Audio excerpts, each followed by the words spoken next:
Small little legs happily ran behind the pair that were a bit taller. Another few running behind them. A cry of joy, followed by a few gasps of wow from the remaining members of the party. And as 4 pairs of eyes watched as the head of Ash Blonde emerged from the pond, it was clear why he was their leader.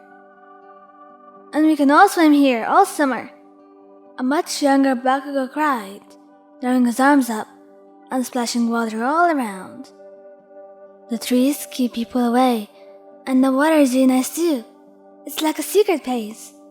"Ah, Katrin is so cool," Midori beamed, seeing his 2 other male companions next to him nodding in agreement.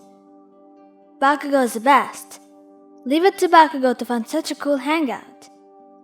Bakugou smiled to himself as the attention and praise hit him like a healing spell, his legs feeling like they could allow him to float in the water until dusk.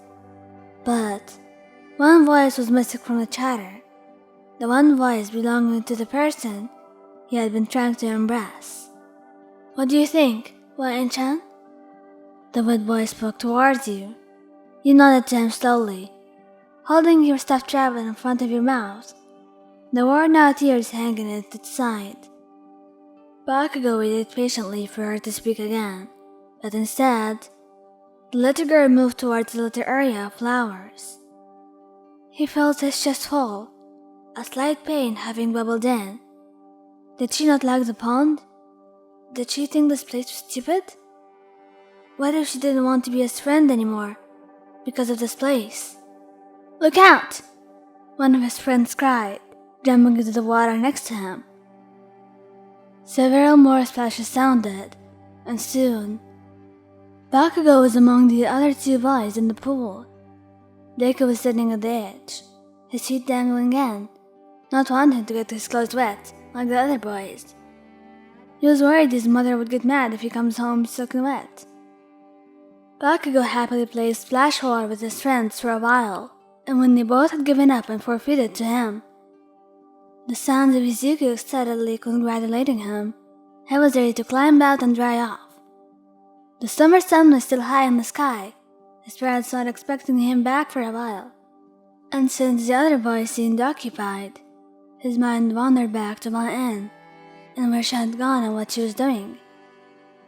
His reviewed views, searching the tree line, until he spotted her sitting in a patch of flowers by herself, her stuffed rabbit against the tree as she seemed to be working on something. Curiosity getting the best out of the blonde lion cup, he made his way over. Bakugou sat down next to her with a thud, his heart pounding a bit fast as she continues to fumble around with her hands. He rose a brow, seeing her twisting and turning stems of flowers. He watched her for a minute, not saying anything, just silently watching her. "What are you doing?" He finally spoke, voice soft and curious. "For you," he told him, placing a bundle of flowers on his untamable locks. Huh? His face turned pink, touching and seeing the flowers were acting like some sort of crown on his head. "It's for the best person I know. Therefore, only you can have it." Bakugou's dazed mind cleared, a bright smile coming to his features. She thought he was the best person in the world? That was amazing. Sure, heard he knew he was, but knowing she thought the same made him want to jump for the joy of the thought. She made him feel weird, but she liked it, and he liked her. That's why she was the only girl allowed to hang out with him. Plus, she thought he was the best, and that made him feel so amazing. "Oh," my best friend called over the 2. "Bakugou and LN sitting in a tree. Kissing. "What does that spell?" Deku asked, still trying to learn his letters and words. Bakugou, however, did know what it spelled. His already pink face flushed bright red. He stood up, careful not to hurt the flower crown Lion had made for him. He stomped his foot, pointing to his friends angrily. "We were not kissing." Bakugou's got kisses. Wine kiss Bakugou. Shut up. I'd never let Wine kiss me. That's just gross. You listen to the boys continue to argue. Only you and Midori remaining quiet. Bakugou getting more worked up by the second. Though he never once got mad at you or hurt your present to him. He was nice.